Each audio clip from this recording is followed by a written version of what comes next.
Namaskar, Adab, Shastregal और खुशामदीद. Very good evening to all of you people. This is your master DJ Harsh Priyam, who is going to talk about MEXT scholarship, which will land you in a very comfortable situation in Japan. So this MEXT scholarship is a government-sponsored scholarship being given by the Japanese government. And for this scholarship, for you to get this scholarship, you need to be recommended by the Embassy of Japan, which is in India in New Delhi. Either you need to get recommended by the Embassy of Japan, or you need to get recommended by the universities which are in Japan and where you want to take admissions. So this is MEXT scholarship, a very coveted scholarship. In fact, per month, the possibility of getting a stipend here in per month is more than 1 lakh rupees per month in this MEXT scholarship. Along with your tuition fees waived off, your living expenditures being taken care by the scholarship itself, and you getting some stipend for your daily allowance, for your daily expenditure. So this MEXT scholarship is a very good and a very beautiful scholarship. A lot of students were asking that, sir, kindly make a detailed video on MEXT scholarship. So here we are, and I'm going to explain the pointers that what you need to take care while applying for this MEXT scholarship. What is the entire curriculum, which examination you need to go through, what is the entire way ahead through which you can go and get into this scholarship, and how many applicants do apply for this scholarship every year, what is the number of, or what is the percentage of students getting accepted for this scholarship. So each and every detail I'm going to tell you in today's session. So stay tuned, be till the next of the session, and it's going to be a very knowledgeable and eye-opener session for you. Okay, so here we start. Before we start, I would recommend all of you kindly subscribe to the channel if you have not subscribed this channel till now. And because first of all, on this channel you'll get a lot of useful content, and those content which is going to guide you in the coming days for your career path. So that's why this channel is very important, and it's going to be very useful for you. Second thing, do subscribe to the Telegram channel as well, Vedantu Study Abroad, with the same name. On this Telegram channel, I share a lot of useful resources completely free of cost. The PDFs, the list of the colleges, the important links. Like in today's session, I'm going to use a lot of links and from where you need to apply for this MEXT scholarship and the previous year questions. All such links would be shared in this Telegram group. Okay, so kindly subscribe to this channel as well. You'll get a lot of details here. Okay, here we go. First of all, what is this MEXT scholarship? So the details are as follows. First of all, this is a Japanese government scholarship that supports foreign students studying in Japan. Now, the scholarship is available to students in the following categories. Now, please mind these categories. Research students, they are valid for applicable for this. Teacher training students. Next is undergraduate students, Japanese studies students who are going there to study Japanese, College of Technology students, professional training college students, and young leaders program. Fine. So in all these categories, scholarship would be given. Now, in which category you would be covered? So there are three categories which I am covering today. First is undergraduate students, in which most of the 12th pass students would be covered for going for undergraduate courses, bachelor's courses. Then there is College of Technology students. Here also 12th pass students would be covered, going there for bachelor's. Now there is Young Leaders Program, YLP. This is a very lucrative program, and here all those students who have completed their bachelor's and going for masters, they would be covered. Research study students would be those students who would be covered in PhD, like they have completed their masters and going there for PhD or postdoc. But I have not covered this in today's session. I have covered only three: undergraduate, college technology students, and YLP, Young Leaders Program. Okay, so now let me tell you the details about these three programs. So first of all, that undergraduate students, College of Technology students, and YLP. So first of all, let me tell you the difference between them. So undergraduate student is basically the 4-year course which happens here in India also, which we call as BTech or BE. They call it as undergraduate program, bachelor's program. So it's the same thing. But then what is College of Technology student? So here this is a diploma course. Yes. Just like in India, students do ITI or BSc kind of thing. So the same way there, they call it College of Technology, which is a 3-year course. Although you will take 4 years, because in all these courses, the first year is dedicated towards teaching you about Japanese language. Because here most of the delivery of the curriculum is done in Japanese. So if you don't know Japanese, it would be a very problematic thing for you. So that is why Even the undergraduate program, which is generally is of 4 years, but here you will have to spend 5 years, because the first year would be used to teach you Japanese, and then rest 4 years would be for your undergraduate. And the same happens here, College of Technology student, which is a diploma program. Here you spend 1 year for Japanese and then 3 years for your education. Hope you understood that. Now, YLP is the same thing that doing the master's degree. So here you will be doing a master's one. Now, moving forward, embassy endorsement is required. So in these two programs, it is required. Means you need to get recommended by the embassy here in India, Japanese embassy here in India. But for YLP, you don't need to get recommended by them. You can go through independent channels as well. Now, moving forward, university recommendation is allowed. So yes, in undergraduate it is allowed. In college technology it is allowed, recommendation by College of Technology. In YLP again, college don't need to recommend you. You can directly go. You can write an examination. You can go there. Okay. Now moving forward, level studies, undergraduate level, graduate school level like post graduation. Duration is 5 years, including 1 year for Japanese training, 7 years of medicine, dentistry. So if you are going for MBBS dentistry, that courses are of 5 years as what it is, 6 years as what is here in India, because here in India also MBBS courses are of 6 years, not of 4 years. So there you will spend 6 years on MBBS or on medicine and 1 year in learning Japanese. Pharmacy and veterinary sciences. 4 years is 1 year for Japanese, 3 years for your diploma course. And here this is of 1 year. So the good part here is that in YLP you need to have only 1 year, because they have 1 year of masters only. That's great, isn't it? Now moving forward, scholarship here is, so here in undergraduate program or College of Technology student program, you'll get the scholarship of 63,000 rupees per month.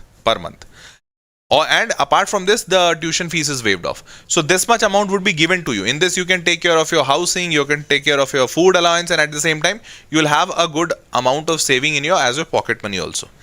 Although in YLP, you get 1,30,000 rupees, 1.3 lakh rupees every month, apart from the tuition fees waiver of the college, which is great, isn't it? Next is travel allowance. So round travel expenses, airfare provided from your home country to and fro. Okay, so that is also provided. That's great. Now moving forward, every year around 100,000 international, means which is 1 lakh international students apply for MEXT scholarship, and only about 9,000 obtain it by, it means only 9 out of 100, means the percentage is around 9%. 9% students do get this MEXT scholarship. So every year around 9,000 scholarships are being given by the Japanese government, and number of applicants are 100,000, that is 1 lakh. Fine, fair enough. Now moving forward, now in undergraduate level, in which you might be targeting to go to Japan. So here your age should be between 17 to 25. Okay, fine. You should have completed your 12 years of school education, which either way you will do, because you will do go to any other country after completing your 12th grade. Next is applicants who have completed 12 years of education in countries other than Japan. Minimum 80% marks in 12th is required. Minimum 80%. Or 11th or 10th. So you can consider that having 80% minimum in 10th, 11th and 12th would be good for you. But in 12th, it is mandatory that you should have above 80%. Okay. This much grades are required. Now moving forward, then next requirement is that Japanese language. You should be willing to learn Japanese language, because their first year of education is completely to teach you or to train you in Japanese. So you should be willing to learn Japanese language. Okay, so willing to learn Japanese language, applicants must be interested in Japan and be willing to deepen their understanding of Japan before and after arriving in Japan. Now applicants must submit a health certificate signed by now this is the second thing, that you must be medically fit. So you have to do your medical testing by a government approved doctor, and then you need to submit those documents that you are mentally and physically completely fine, absolutely no issues of any physical problem, and if you are physically fit, they will allow you. Although in this physical fitness, glasses won't come. Physical fitness means that you are mentally fit. You are not mentally retarded or mentally challenged or something of that sort. You are not depressed person. You are not having any medication, something of that sort. They will check you. Okay. Now moving forward, embassy for Japan in India. So what is the timeline when you can apply for this? So for undergraduate students and for College of Technology students. For both of them, the application period starts in April to May. But this is not for April to May of that year. So this is for the next year. So say for example, in 2025, you would be able to apply for this scholarship in April to May. But in April 2025, when you will apply for this scholarship, and if you get selected for this scholarship, you would be attending the college in Japan in 2026. So every year in April to May, the application starts, but it starts for the next year, not for that same year. Okay. So if you have to go to Japan in 2025, you should have applied in April 2024. Okay. Now moving forward, and number of scholarship, generally, this is not a fixed number, but generally from India, there are 12 scholarships which are selected. 12 scholarships in undergraduate level and 12 scholarships in College of Technology level. Now these 12 scholarships are selected based on embassy level. So this is not complete from total from India.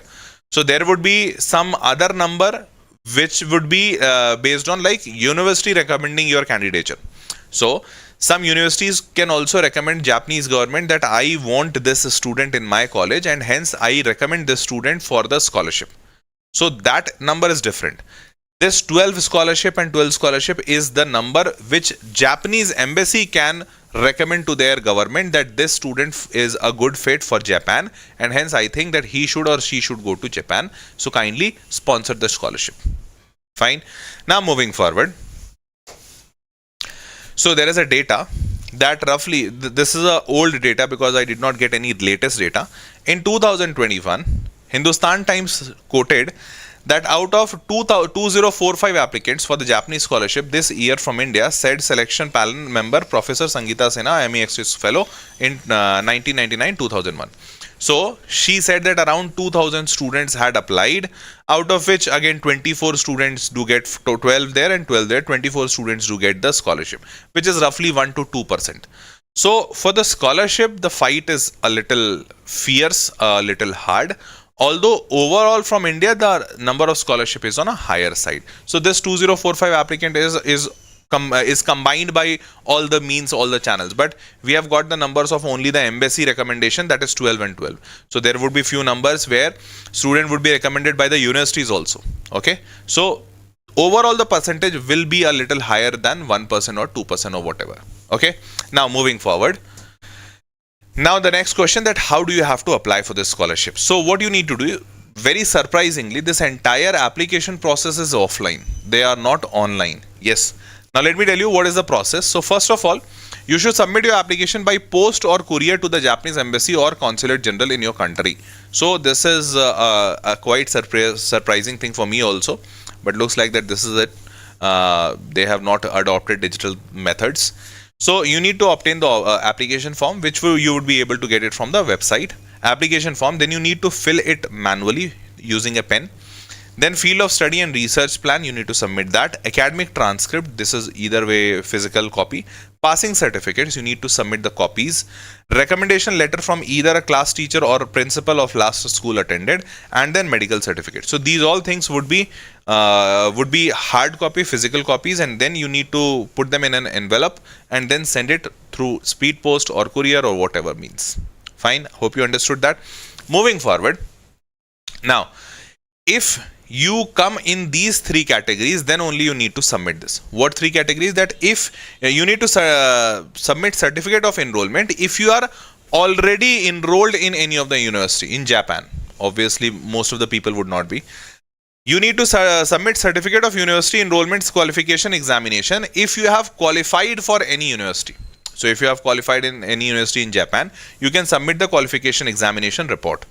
Or you need to submit certificate of language proficiency if you have already passed the Japanese language proficiency test, which is also very unlikely that you would have been in India, although there are chances that you would have gone for some Japanese classes, but less number of students would be there. But if you are qualified, you can submit the certificate. Now moving forward. No application fees is charged here, so it's completely free of cost process. So that's a great thing. Moving forward. Now, application form, field of study. So this entire thing I have got through this website. This is an official website, www.in.emb-japan.go .go.jp. This is a government website. You can go to this website. This website would be provided in the Telegram chat box also, like Telegram community also. So you can get it from there also. From here you can get the entire detail what I'm delivering you. Okay. Now moving forward, selection is now this entire process I have done. I have made you understand now how the selection happens. So there are basically two rounds. First screening and then second screening. So two screenings would be there. Now in first screening, what happens that you have to take an examination. You have taken examination, submitted application documents, written academic examinations, and then interviews. Okay. So first of all, you have to submit the documents. They will examine the documents. Thereafter, you need to write an academic examination. You passed the examination. Then there would be interviews. They have interviewed you. So this is the first process. Fine. Now, assuming that you have completed the entire first process, your documents have been verified. That's good. You have taken the examination, you have passed the examination, and then they have got the interview, and in interview also they are done. Get that yes, this candidate is good to go. Now what happens then? Written, and the most important part, that what you'll have to do in the written examination. So in written examination, you have to chosen field of study. So social science and humanities, either you are going for that course or you are going for social humanities part B. So first part A is natural sciences, where you need to choose any one of the subject, either Japanese or English, mathematics, chemistry and physics. Okay. In part 2, natural sciences B and C, Japanese, English, mathematics, chemistry, the same choice. Calculators and other devices may not be used during the written examination. So this is the curriculum of the examination. Although you won't get a lot of detail from this, that what will be asked. So the better to understand this entire syllabus is that if you go to their website, I have provided the link in the description. If you go to their website, they have provided the previous year questions. So through that previous year question, you would be able to understand that what they are asking in their examination. Okay, so this is how it will look like. Japanese exam, how does it look like? So if you have to take a mathematics exam, how does it look like? English examination, how does it look like? So that entire set of previous year question they have provided on the website. That's a good part. So I have provided the link. I will give that link in the Telegram also. Okay, moving forward. Second screening. So first screening is done. You have taken the examination, you passed it out, you got the interview done. Applicants who have passed the first screening will be recommended to MEXT scholarship. Now the embassy will recommend you to their government, Japanese government. MEXT will then conduct the second screening of the recommended applicants and decide the scholarship grantees. So here the tricky part is that it's not like that you just done, you are done with the embassy being recommending you and then you get the scholarship, because the final say would be of the Japanese government itself. So government will decide that whether you fit in their criteria and whether they want to give you a scholarship or not.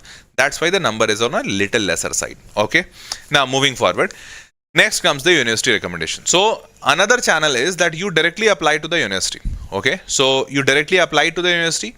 Now university sees your entire candidature, your profile, and they find you very interesting. So say for example, if there is a student who have qualified JEE Advanced and is going to get some admission in IITs, probably not that great branch or on a lower IIT, or probably he does not want to study in India.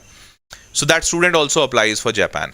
Now that university sees that this guy has got a good potential, huge potential, so I must invest in that student.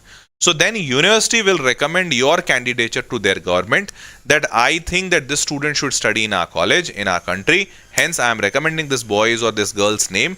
You apply, you grant the scholarship. That is what is called as university recommendation. Okay.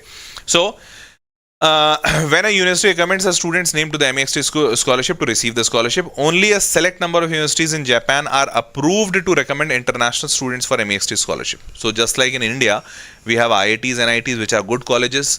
So just like that, in Japan also there are good colleges who are allowed to recommend the names of students to their government. Not every college can recommend your name to the government for their MEXT scholarship, because this is a government run scholarship. Now, moving forward, there are few universities which I have pointed down that these universities are allowed, like National Institute of Fitness and Sports in Kanoya, फिर Nagaoka University of Technology, Nagasaki University, Nagoya Institute of Technology, Nagoya University, Nara Institute of Science and Technology. So these all must be government institutes. I don't know. I have not done individual college research, but these are the list which I got when I googled it. Okay, so MEXT Scholarship Universities list. So these are the universities list. Okay, fine. I hope you understood that. Now moving forward. So in case if you want to get deep dive into it, kindly take a screenshot, check each and every university individually, and whichever university you find good and according to your requirements, you can apply to that university individually. Okay. Now, so that was all. These are the two methods through which you can get MEXT scholarship. Getting recommended by university is undoubtedly would be on a higher chance that you get the scholarship, although it would be tougher. Getting recommended by the embassy might be easier, but the chances of getting the scholarship might be lesser. Okay, so the ball is in your court. You have to decide whether you want to go for Japan or for any other country, and whether you want to go for MEXT or not. Okay, meanwhile, my work is to provide you information. That's what I'm doing, and I'll keep on doing that. So if you need any information on another country, any other college, university, any other scholarship, anything, just write it down in the comment box. I would be happy helping you. And bus, that was all for this session. I hope you loved and enjoyed the session. I would be very happy if I see your comments and your beautiful feedback in the comment box. So that was all for this session. See you all in the next session. Till then, bye-bye. Take care. Good night.